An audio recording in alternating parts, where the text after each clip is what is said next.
Guys this is part 2 video. ಏನಾಗಿತ್ತು ಅಂದರೆ full ಜ್ವರ ಬಂದುಬಿಟ್ಟಿರೋ ಕಾರಣ ಜ್ವರ ಏನೋ ಕಮ್ಮಿ ಆಗಿತ್ತು, ಬಟ್ ಬಾಡಿ ಪೇನ್ ಹೆವಿ ಇತ್ತು.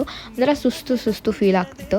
ಹಾಗೋ ಈಗ ಮಾಡಿ ಕ್ಲೈಂಟ್ಸ್ನೆಲ್ಲ ರೆಡಿ ಮಾಡಿ ಅದಾದಮೇಲೆ ಅವರು ಫೋಟೋಸ್ ಎಲ್ಲ ಕಳಿಸಿದ್ರು. ಫೋಟೋಸ್ ಎಲ್ಲ ನೋಡಿದ್ಮೇಲೆ ಸ್ವಲ್ಪ ಓಕೆ ಸ್ಯಾಟಿಸ್ಫೈ ಆಯಿತು, ಖುಷಿ ಆಯಿತು. ಅದಾದಮೇಲೆ ಮಂಟಪ ಎಲ್ಲ ನೋಡ್ಕೊಬರೋಣ ಅಂತೆಲ್ಲ ಹೋದ್ವಿ. ದೂರದಿಂದ ನೋಡ್ಬೇಕಾದ್ರೆ ಏನು ಅಬ್ಸರ್ವ್ ಮಾಡಿದೆ ಅಂದರೆ ಎಲ್ಲ ಕಡೆ ಒಳ್ಳೆ ಬಣ್ಣ ಚಿಟ್ಟೆ ನೋಡ್ದಂಗೆ ಆಗ್ತಾಯಿತ್ತು. ಹುಡುಗಿರೆಲ್ಲ ರೆಡಿಯಾಗಿದ್ದು ನೋಡಿದ್ರೆ ಮದುವೆ ಅಂತ ಬಂದರೆ ಹುಡುಗಿರೇ ಮಿಂಚೋದಲ್ವಾ. ಸರ್ಪ್ರೈಸಿಂಗ್ ಅನ್ಸಿದೆ ಏನು ಅಂತ ಅಂದರೆ ಯಕ್ಷಗಾನ ಕಲಾವಿದರೆಲ್ಲ ಇದ್ರು. ಸೊ ನೋಡಿ ತುಂಬ ಖುಷಿ ಆಯಿತು. ಊಟಕ್ಕೆ ಹೋದ್ರೆ ಇನ್ನೊಂದು ಟ್ವಿಸ್ಟ್,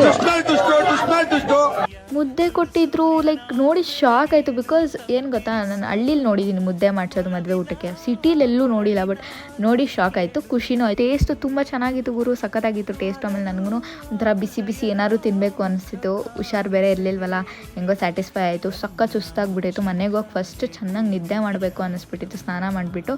ಸೊ ಇವತ್ತಿಗೆ ಇಷ್ಟ. ನೆಕ್ಸ್ಟ್ ವಿಡಿಯೋಲಿ ಸಿಗ್ತೀನಿ. ಬಾಯ್.